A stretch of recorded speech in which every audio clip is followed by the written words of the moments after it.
لڑکتی پہاڑیوں اور چمکتے دریا کے درمیان بسے ایک چھوٹے سے گاؤں میں آرین نام کا ایک عقلمند اور مہربان بادشاہ رہتا تھا۔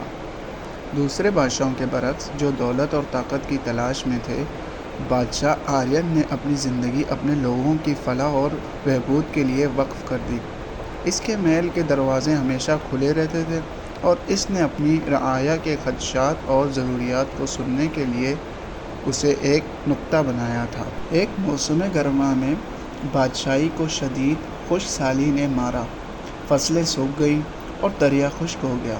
کھانے پینے کی اشیاء کم ہونے سے دیہاتی پریشان ہو گئے۔ ان کی حالت زار سن کر بادشاہ آرین نے گاؤں کے چوک میں اجلاس طلب کیا۔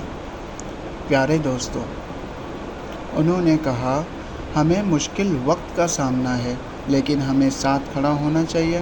آپ کے پاس جو کچھ ہے وہ اپنے پڑوسیوں کے ساتھ بانٹیں اور ہم زندہ رہنے کا راستہ تلاش کریں گے۔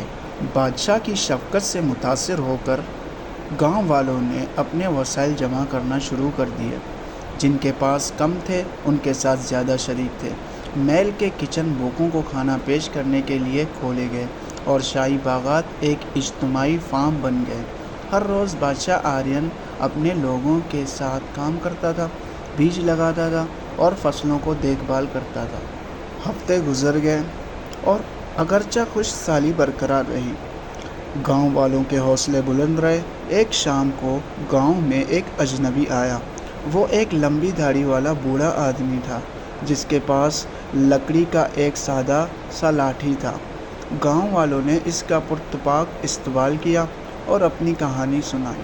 ان کے اتحاد اور سخاوت سے متاثر ہو کر بوڑھے نے اپنے آپ کو ایک طاقتور جادوگر ہونے کا انکشاف کیا۔ اس نے اپنی لاٹھی ہلائی اور آسمان پر سیاہ بادل جمع ہو گئے۔ بارش برسی، سوکھی زمین کو زندہ کر دیا۔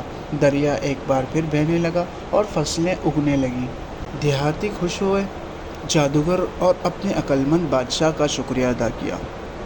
شاہ آرین نے مسکرا کر کہا، یاد رکھو، مہربانی اور اتحاد ہی طاقت کے حقیقی ذرائع ہیں۔ جب تک ہم ایک دوسرے کا خیال رکھتے ہیں، ہم کسی بھی مشکل پر قابو پا سکتے ہیں۔ اس دن سے گاؤں کی ترقی ہوئی اور مہربان بادشاہ اور اس کے لوگوں کی داستان نسل در نسل سنائی گئی۔